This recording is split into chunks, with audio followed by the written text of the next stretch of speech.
are some intangibles that those projections failed to take into consideration. The crowd was going crazy. There's not much in life that's better than that. You're listening to Garlic Fries and Baseball Guys on the 95.7 The Game Podcast Network. Hello there. Welcome back to the Garlic Fries and Baseball Guys podcast. Sam Lubman here with Mark Willard this week because Joe Shasky is on vacation, a much-needed vacation for Mr. Shasky. So glad to have Mark back. Mark, you were on this podcast last year and it feels like old times again. I'm glad to be back, and I've been watching, and I've had enough of Shasky's takes. So I'm here to straighten everybody out. No, what a fun time of year to talk about this, right? The deadline just happened, so thanks for letting me crash the party. Of course, we do a little platooning here on this podcast as well. So I'm right-handed. This is episode 69 of the podcast. Usually we'd be like, oh, that's pretty nice. What was not nice was Giants Twitter yesterday. But if you want a little fun factoid, Mark, did you know that A.J. Pollock had 69 RBIs for the Dodgers back in 2021?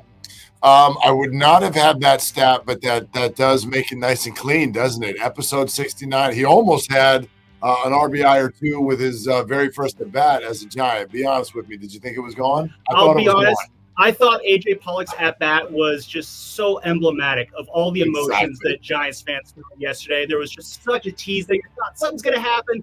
And then you get a crushing return back to reality. Yep. And another historical first for this podcast. This is the first time that Garlic Fries and Baseball Guys has been recorded with both hosts in the same area.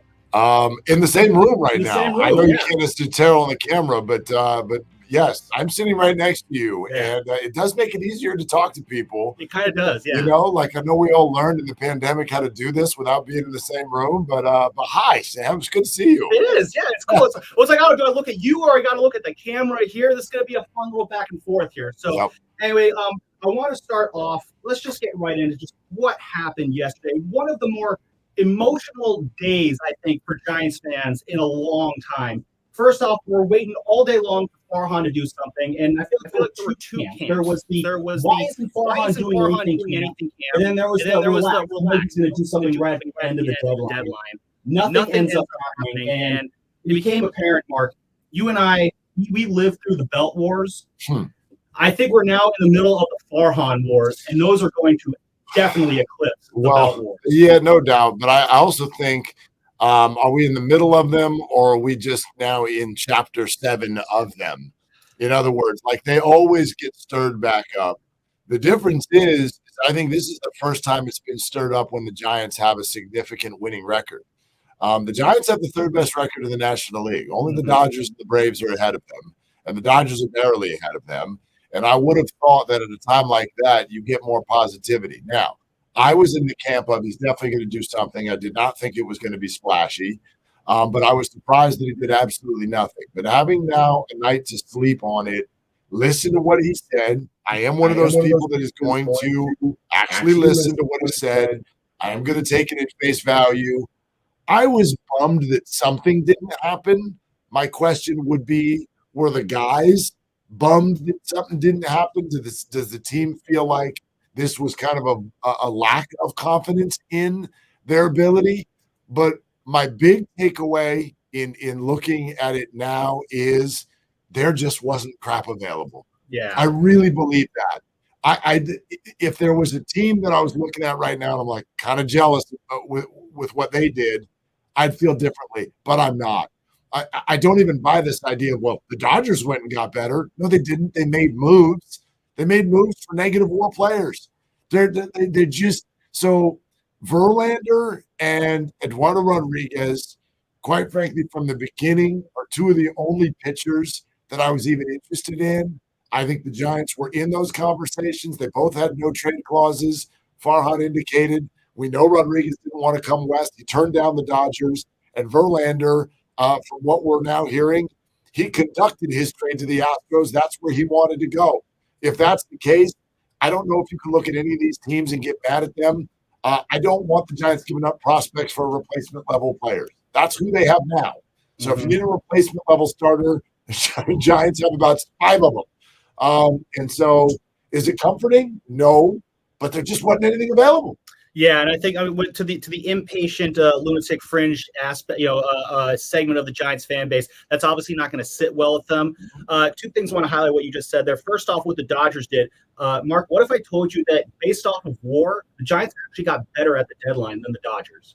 It doesn't surprise me at all. When you look at the WAR that was added, this isn't really a good thing. The Giants added technically 0.8 more WAR at the deadline than the Dodgers. Between Pollock and Mark Mathias, they combined for negative 0.6 WAR. The Dodgers haul of Kike Hernandez, Joe Kelly, Ryan Yarbrough, Lance Lynn, and Ahmed Rosario, that is negative 1.4 WAR. So if you play with the WAR, if you play with the numbers, you can almost talk yourself into saying the Giants got better than the Dodgers. The other thing, though, that I really want to focus on is what you said is, were the guys bummed out?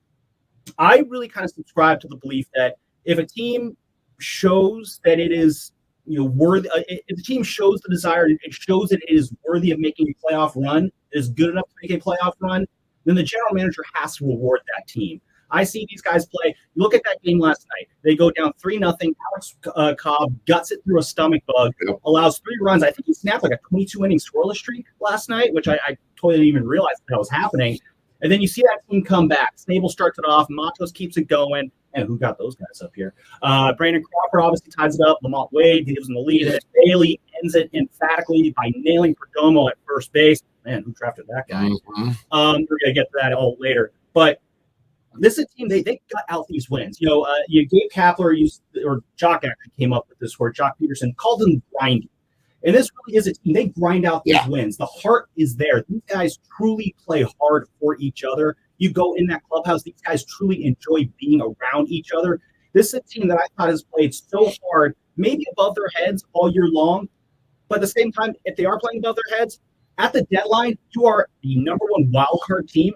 That tells me that this is a team that should be taken seriously, maybe not as a World Series contender, but as a team that deserves to be in the playoff race. And when you don't make moves like that, I do feel like there is something deflating about that. Like, we put in the work. Like, the players might be thinking, we put in this work. Shouldn't we get rewarded for that? It's interesting because I would still respond to that by saying, okay, are you now asking the team to make a move just for the sake of making a move? Just for the sake of saying something nice to the clubhouse? At the same time, if you do acquire someone, that means someone in that clubhouse is losing their job or losing their time. Marco Luciano got sent down yesterday, and I know we'll get to that.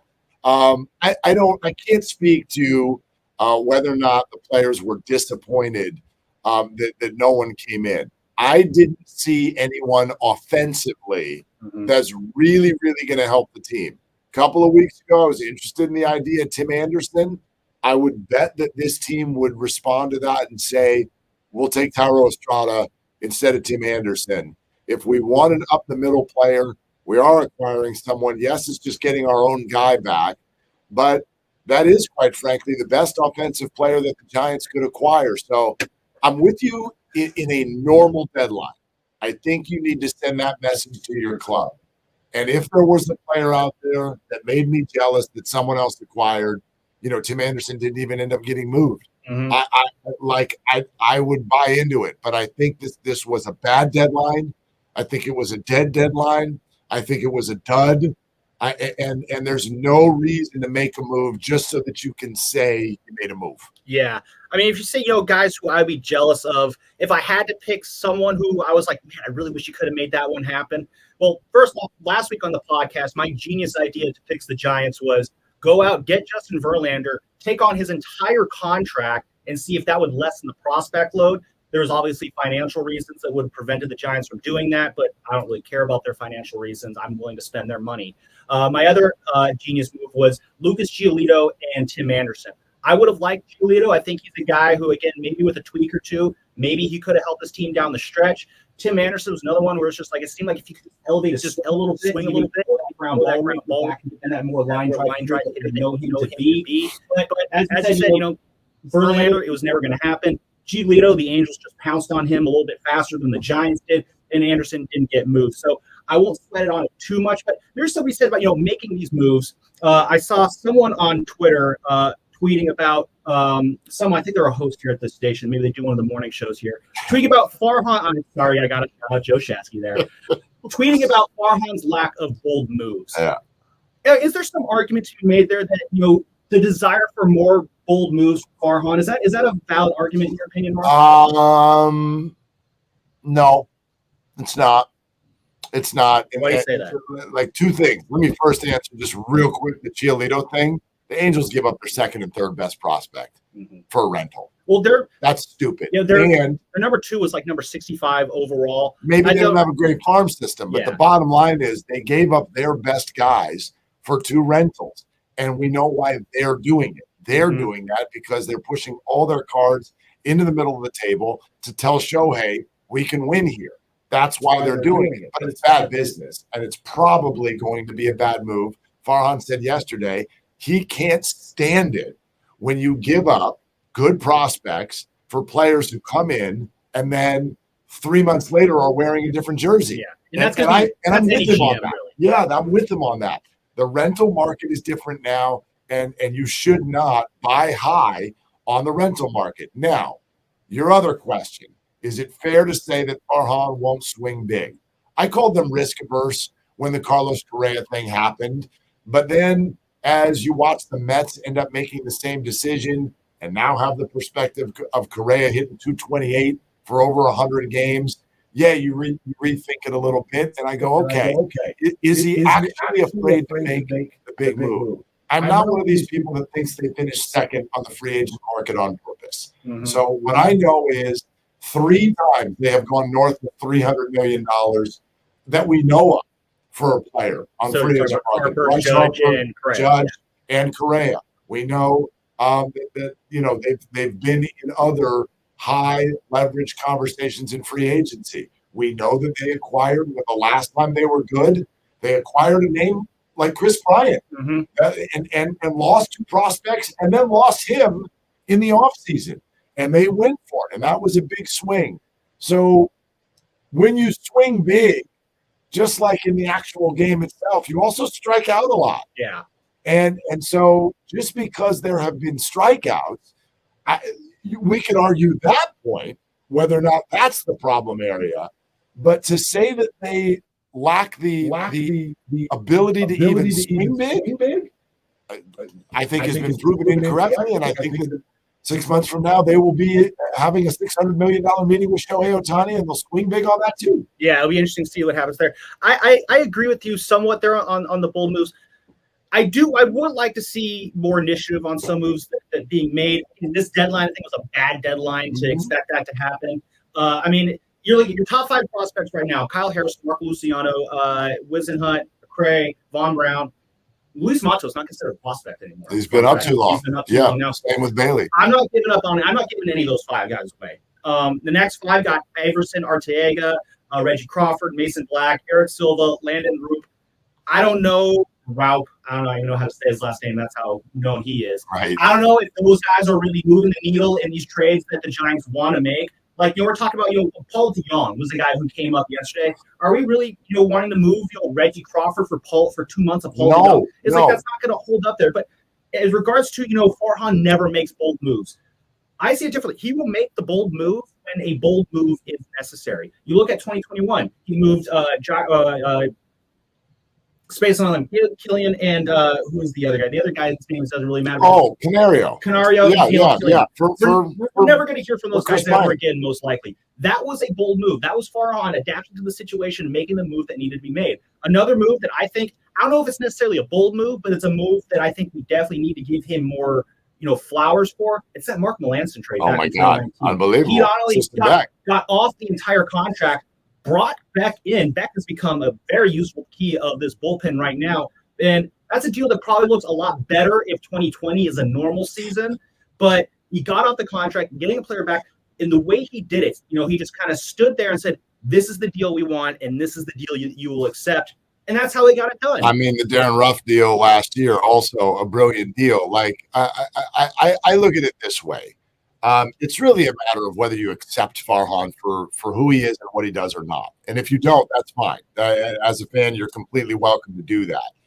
But what I appreciate about him is he's resolute. So is Gabe Kapler. This group does what they do, and they will not blink. And so the way that they look at a deal is this a good deal? Mm-hmm. And if it's not, we're not doing it. We're not doing it to placate the fans. Like, they will not do that. And I actually appreciate that, because not always, but more often than not, they've been proven correct with the decisions that they've made. Look, we torched them for Correa, and now everyone's like, "Whoops, you guys were right." Carlos Rodon, another one. We all wanted him back. You can yell about Gausman all you want, and right now, 2 years in, it looks like they made a mistake. You can look at DeSclafani, La Stella. Yeah, every team, no matter the sport, you're going to have misses. They have more makes than they have misses. And Farhan Zaidi is not going to make a deal unless he feels like it is a deal in that moment that makes sense, good business sense for the San Francisco Giants.